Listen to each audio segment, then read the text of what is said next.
जरियान एक ऐसा मर्ज़ है जिसका इलाज ना किया जाए, तवील अरसे तक ये बढ़ा रहे तो इससे क़ुव्वत बा भी कमज़ोर हो जाती है, हाज़मा भी ख़राब हो जाता है। इसके अलावा मेल हार्मोन जो है उनमें भी कमी वाक़या हो जाती है। तो जरियान का इलाज हम कैसे कर सकते हैं, आज की वीडियो में बात करेंगे, तो वीडियो को एंड तक देखिएगा। अस्सलामु अलैकुम, वेलकम टू तिब ऑनलाइन। उम्मीद है कि आप सब लोग खैर खैरियत से होंगे। जरियान के अगर नुस्ख़ों की बात की जाए तो थोड़े कॉम्प्लिकेटेड होते हैं, लोगों को बनाने में भी मुश्किल पेश आती है। इसलिए मैं ऐसी अद्वियात बताऊंगा जो कि कंपनी की होंगी, जो कि आपको बआसानी मिल जाएंगी और आप अपना इलाज जो है ख़ुद कर सकते हैं। तो पहले तो जरियान की बात कर लेते हैं। जरियान की कुछ किस्में होती हैं, कुछ में जो है पेशाब से पहले और पेशाब के बाद में कतरे आते हैं। जरियान अगर इसका इलाज ना किया जाए तो ये बढ़ता रहता है।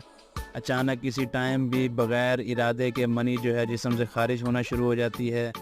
इंसान के चेहरे का रंग जो है वो जर्द होना शुरू हो जाता है, चक्कर आने लग जाते हैं। इसके अलावा गर्दन के पट्टे जो हैं उनमें खिंचाव पैदा होने लग जाता है, आँखों में जलन होने लग जाती है, दायमी कब्ज़ रहने लग जाती है। इसके अलावा मैदा भी जो है अपसेट हो जाता है और कई इस तरह के अमराज जो हैं वो पैदा होते रहते हैं। इसलिए अगर जरियान का मसला हो तो फ़ौरन इसका इलाज करना चाहिए। जितना ये पुराना मर्ज़ होता रहेगा उतना ही ये ख़तरनाक होता रहेगा। तो अगर इसके इलाज की बात करें तो दो अद्वियात आती हैं करशी कंपनी की, एक हैं जरियानीन टैबलेट्स और दूसरी है सफ़ूफ़े जरियान। अगर तो आपका मर्ज़ नया है तो करना आपने ये है कि 2 गोलियां आपने जरियानीन टैब लेनी है। इसके अलावा साथ आपने लेना है सफ़ूफ़े जरियान, आधा चाय का चम्मच यानी कि 5 ग्राम, और इसे आप दूध के साथ ले सकते हैं और पानी के साथ भी ले सकते हैं। अगर तो पुराना मर्ज़ है तो उसके लिए आपको सुबह दोपहर शाम 2 टैबलेट्स लेनी पड़ेंगी जरियानीन की, दूध या पानी के साथ, और इसके साथ साथ आपको सफ़ूफ़े जरियान लेना पड़ेगा सुबह दोपहर शाम आधा चाय का चम्मच।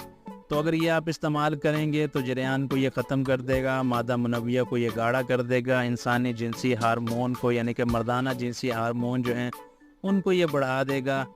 एहतलाम का मसला है तो वो भी दूर हो जाएगा।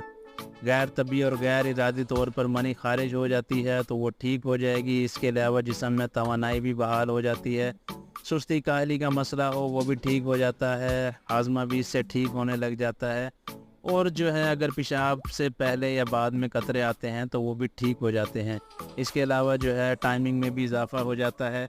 गोया के सारे ही मर्दाना अमराज जो हैं वो आपके ख़त्म हो जाएंगे और आपकी सेहत बहाल हो जाएगी।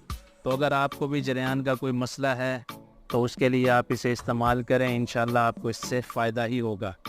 तो उम्मीद है कि आपको वीडियो पसंद आई होगी। वीडियो पसंद आई हो तो लाइक करें, चैनल को सब्सक्राइब करें। नेक्स्ट वीडियो तक के लिए खुदा हाफिज़।